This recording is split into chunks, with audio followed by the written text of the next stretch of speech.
get a bonus on this one. It's been the shy taping over here.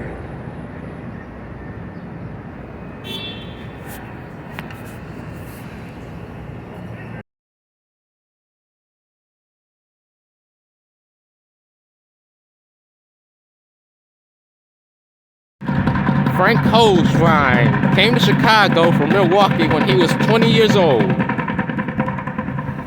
He had a number of jobs.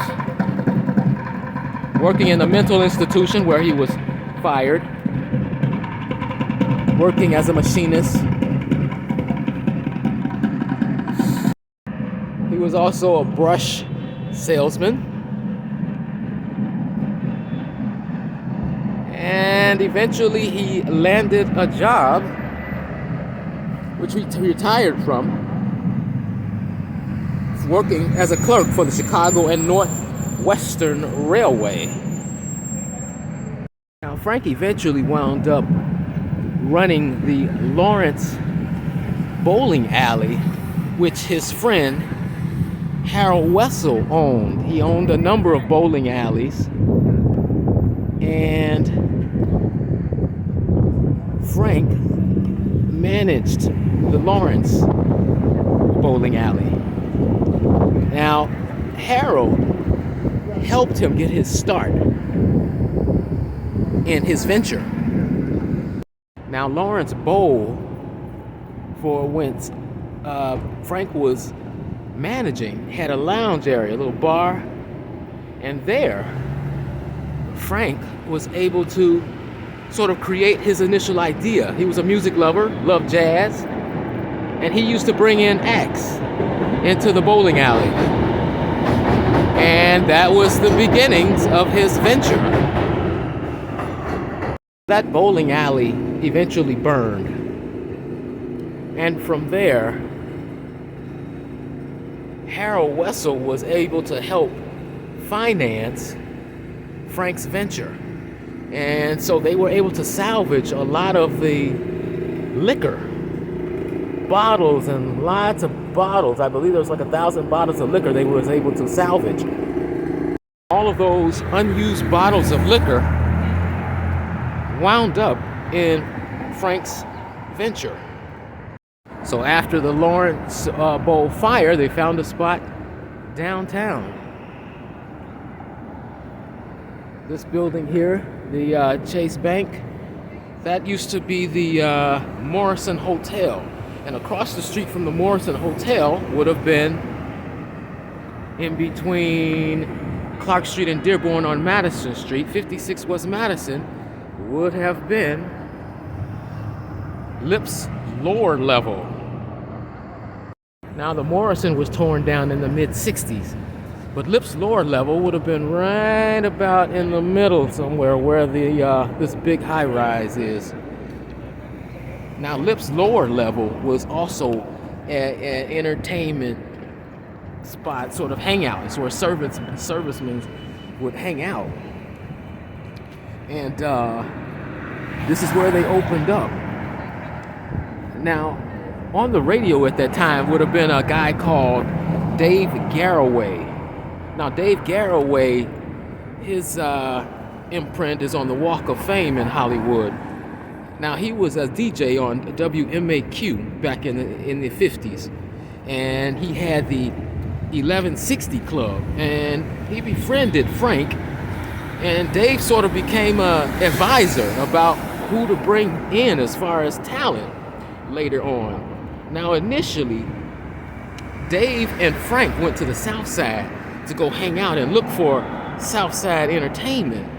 They went to the El Grotto Supper Club, that was in the Pershing Hotel, Club de Lisa, we did a vlog on that, and Rum Boogie, and others as well. Now, out of El Grotto, they brought in Henderson Smith. He was one of the first people to play here under the Lipp's lower level name. Little Sax Crowder Quartet. Now, in 1947, that's when the Blue Note opened. And it opened with 488 seats. It was Dave Garroway's idea for them to get some more known names into the club. And they closed for remodeling and reopened as the Blue Note. And that was in 1947 with 488 seats. Now later on in the 50s, they were doing live broadcasts from televised and radio as well.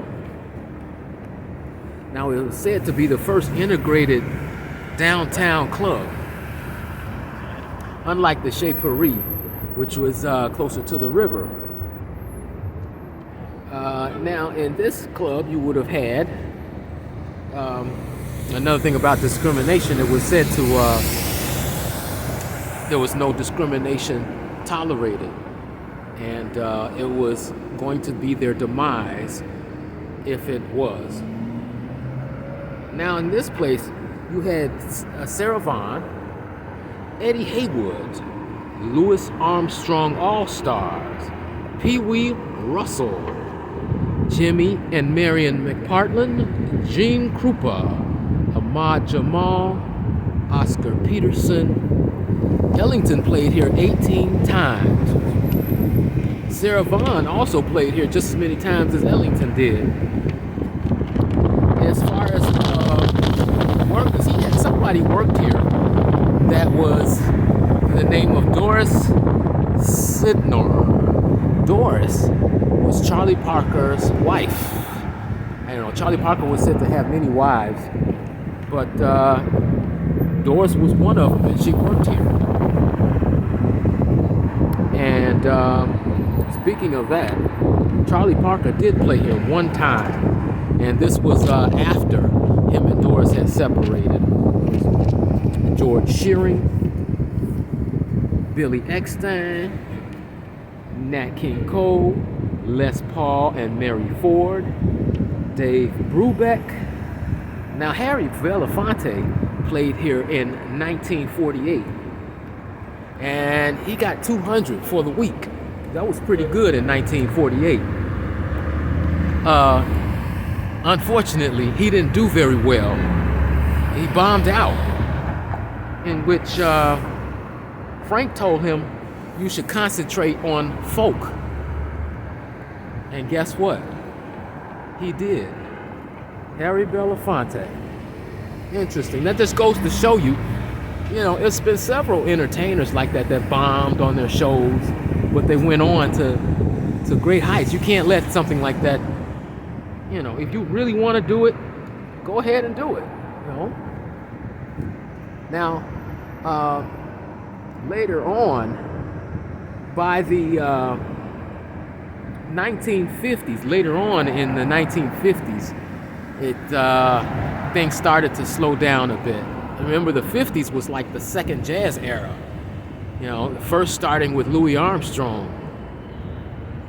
And later on in the 50s, you had another spike there with jazz. So, but by the late 50s, things got bad. You had Ahmad Jamal. A lot of the entertainers were asking for more money. When they were playing here, they were only getting a few hundred dollars for the week. But this was one of the early spots they would have performed here at the Blue Note or under the previous name. And they just got bigger and more and demanded more money. For instance, Ahmad Jamal started out working here with $350 a week when he played here. And that eventually he was asking for $3,500 for the week. Now, Sweets Edison played here, and Frank took a loss of $9,000. Nat Cole played here in bad weather. There wasn't much of an audience. He did want to keep the prices down because he felt that he owed it to Holzfeind. Earl Garner played here as well. And the $1,000 a week. And guess how much that ballooned to over time? $7,000 for the week for Earl Garner. Earl Garner was major, playing all overseas, just as many others were. You come back demanding more money. It's unfortunate, but that led to the demise of the Blue Note. On top of agents' fees, liquor distributors, license and taxes. At its best times, they operated with 20% profit. Now, one of the final performers here, and the first time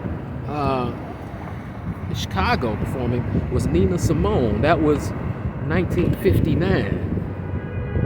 And she came back again, I think, 1960. And Al Hurt closed out. Well, he was the final performance, 1960. It was Al Hurt at the Blue Note. That was a $50,000 loss at that time, 1960. That's a lot of money. $50,000 loss. Frank Holzfeind died in 1975. Interesting. The year this closed would happen to be the same year that that the Chez Paris closed. That closed later in the year. Now it's talking about, there's a lot of, if you go on the, where I got some of my information, the Chicago Reader, you can get a lot of the backstory on this. Like Doris working here, and such things as her cat was named Marmaduke, and Marmaduke was actually a tune that Charlie Parker wrote. But you can get a lot of go on there. There's some information that I just couldn't give you. It's too much. This will be an hour vlog, but go check it out. The Blue Note, Chicago Reader. Get more information. Hey, to Frank Holzfeind and others, hey, we really owe it to you. Thank you for keeping this spot open. Chicago has really changed since then, that 50s. Some buildings are the same, like the building on the other side of this Chase building. But hey, you've touched it. Frank was an example of keeping the spirit alive and passing things on to the next generation. Here I am, a whole nother generation, and paying tribute to Frank for keeping this spot open as long as he did. Lipp's lower level, the Blue Note. Thank you, Frank Holzfeind. This has been another. Thanks for watching. That's 70. 56 would have been right in here.